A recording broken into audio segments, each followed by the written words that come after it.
This channel does not promote any violent, harmful, or illegal activities. All content provided by this channel is meant for an educational purpose only. মুর্শিদাবাদের বাংলাদেশ সীমান্ত এলাকায় ভয়াবহ বিস্ফোরণ। সাগরপাড়ার কাকমারি গ্রামে বোমা ফেটে আহত এক, হাত উড়ে গিয়েছে তার।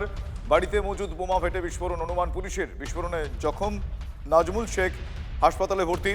আমার সহকর্মী কৌশিক ঘোষের কাছে এই খবরের আপডেট রয়েছে। কৌশিক, জানতে চাইবো যে আবারও বিস্ফোরণ, বোমা মজুদ কোথায় ছিল, কেন ছিল, কি জানা যাচ্ছে, তদন্তে কি জানতে পারছে পুলিশ? দেখো, যেটা এখনো পর্যন্ত পুলিশ সূত্রে জানা গেছে, তার বাড়ির যে এলাকা, সেই বাড়ির আশেপাশে কিন্তু মজুদ ছিল বলে মনে করা হচ্ছে। তবে কি বাদ ছিল না মজুদ, সেটা এখনো পর্যন্ত স্পষ্ট নয়। তবে যে হঠাৎ করে কিন্তু আজ সকালে বিস্ফোরণের শব্দ শুনতে পায়, এরপর এলাকাবাসীরা ছুটে গিয়ে দেখে যে একজনের হাত উড়ে গেছে, যে নাজমুল শেখ। তাকে কিন্তু চিকিৎসার জন্য হাসপাতালে নিয়ে আসা হয় এবং বর্তমানে সে একটি বেসরকারি হাসপাতালে চিকিৎসাধীন রয়েছে। এবং এরপরেই কিন্তু ঘটনায় সাগরপাড়া থানার পুলিশ পৌঁছায় এবং এর সঙ্গে কি বা কারা জড়িত, আদত কি মজুদ বোমা নাকি বোমা বাঁধার কাজ চলছিল অন্য কোথাও, সেই সব নিয়ে আসার ক্ষেত্রে এইরকম ঘটনা ঘটেছে, সেই সব কিছু খতিয়ে দেখতে।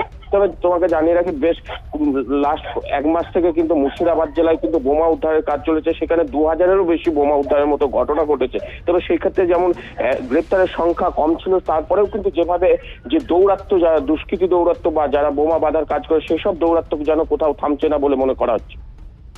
ধন্যবাদ কৌশিক।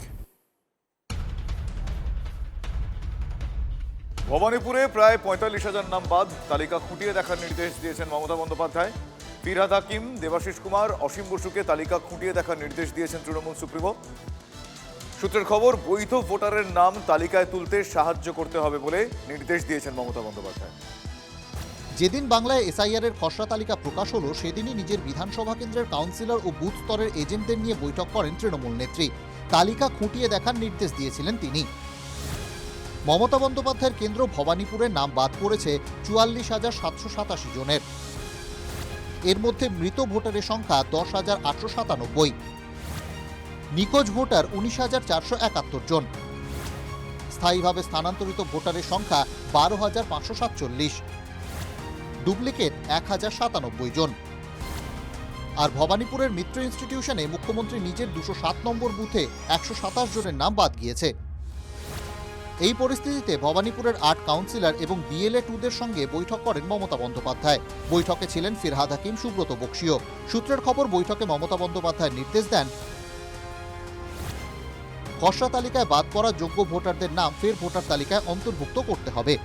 খসড়া তালিকা থেকে একজনও যোগ্য ভোটার যাতে বাদ না যায়, সেটা নিশ্চিত করতে হবে। প্রত্যেক ভোটারের পাশে দাঁড়াতে হবে, পাড়ায় পাড়ায় ক্যাম্প করতে হবে, প্রয়োজনে বাড়ি বাড়ি গিয়ে সাহায্য করতে হবে। 70 নম্বর ওয়ার্ডে বিশেষ নজর দিতে হবে, বহুতলে বেশি করে নজর রাখতে হবে। সূত্রের খবর, ফিরহাদ হাকিমকে খিদিরপুরের, দেবাশিস কুমারকে কালীঘাটের তালিকা খুঁটিয়ে দেখার নির্দেশ দিয়েছেন মমতা বন্দ্যোপাধ্যায়। যে বুথে উনি ভোট দেন, সেই বুথে ওনার 127 জন নাম বাদ হয়েছে। এটা খুব বড় সংখ্যা। একটা বুথে 800 থেকে 1200 ভোটার থাকে, সেক্ষেত্রে 127টি নাম বাদ যাওয়া মানে শতকরা 10%-রও বেশি নাম। খুব বড় সংখ্যা। উনি যে ভুয়া ভোট নিয়েই ওখানে যেতেন, এত প্রমাণ হয়েছে 46,000 নাম বাদ গেছে। বিধানসভা ভিত্তিক আপনি অনেক নাম্বারস, কারো কম বেশি এটা পেতেই পারেন। নিশ্চয়ই ওই ASD, যেটা absent shifted dead not found, এই সংখ্যাটা বাদ যাবে। সেটা তো ভেরিয়েশন হয়, কোনো রিফ্লেকশন নয়, এটা কোনো আয়না নয় যে ওখানে কম বাদ গেছে আর ওখানে বেশি বাদ গেছে, তা তো না। সংশোধনের কাজটা আরো ভালো হলে পরে হয়তো এত নামও বাদ যাওয়ার বিষয়টা আসতো না। এই পরিস্থিতিতে বিরোধী দলনেতার দাবি, এসআইআর এর পর তৃণমূলের সঙ্গে বিজেপির ভোট ব্যবধান আর রইল না। পাল্টা জবাব দিয়েছে তৃণমূলও। তৃণমূল ভার্সেস বিজেপির যে লড়াই পশ্চিমবঙ্গে হচ্ছে, তাতে আমাদের সঙ্গে ওদের ডিফারেন্স ছিল 21 লক্ষ। 58 লক্ষ ভোট বাদ যাওয়ার মধ্য দিয়ে প্রমাণ হয়েছে যে ভারতীয় জনতা পার্টির সঙ্গে ওদের কোনো ডিফারেন্স এই মুহূর্তে নেই। 14ই ফেব্রুয়ারি ভোটার তালিকা বেরোলে যে বিপুল সংখ্যক নাম আরো বাদ যাবে। শুভেন্দুবাবু যেটা বলছেন তার থেকে প্রমাণ হয়, এক, যে তাদের সঙ্গে জাতীয় নির্বাচন কমিশনের একটা আর্থিক সম্পর্ক আছে। জাতীয় নির্বাচন কমিশনকে তারা কার্যত দলের শাখা সংগঠনের মতো ট্রিট করছেন। শুধু বাংলার মানুষের সঙ্গে ওনাদের সম্পর্ক নেই, উন্নয়নের সঙ্গে ওনাদের সম্পর্ক নেই। গত লোকসভা নির্বাচনের প্রেক্ষিতে ভবানীপুর বিধানসভার অন্তর্গত 8টি ওয়ার্ডের মধ্যে 5টিতে এগিয়ে ছিল বিজেপি, 3টি ওয়ার্ডে লিড পায় তৃণমূল। এর মধ্যে মমতা বন্দ্যোপাধ্যায়ের নিজের 73 নম্বর ওয়ার্ডে শাসক দলের লিড ছিল মাত্র 279 ভোটের। সৌরভ গুহর রিপোর্ট, TV9 বাংলা। শুভেন্দু অধিকারীর খাস তালুকে কতজনের নাম বাদ গেল? বিরোধী দলনেতার বুথে কাদের নামের পাশে লাল কালি? ভোটার তালিকার খসড়া সামনে আসার পর অনেকেরই প্রশ্ন, এই কাটাকুটির খেলায় কার লাভ হচ্ছে, কারই বা ক্ষতি হচ্ছে? ভোটমুখী নন্দীগ্রামে তাই এই সমস্ত বিষয়ে নানাবিধ কৌতূহল এই মুহূর্তে মাথা চাড়া দিয়েছে। জমি আন্দোলন পর্ব থেকেই রাজ্য রাজনীতির অন্যতম আলোচিত আসন নন্দীগ্রাম। 2009 থেকে যেখানে 12 বছর তৃণমূলের দাপট, তারপর শুভেন্দু অধিকারীর বিজেপিতে যোগদান, মমতা বন্দ্যোপাধ্যায়কে হারানো। সেই নন্দীগ্রামে খসড়া তালিকায় দেখা গেল 10,553 জন ভোটারের নাম বাদ। শুভেন্দুর বুথে নাম কাটা গেল 11 জনের।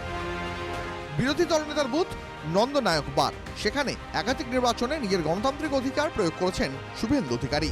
নন্দনায়ক বার বুথে গত লোকসভা ভোটে ভোটার ছিলেন 711 জন, এবার তা কমে হয়েছে 700।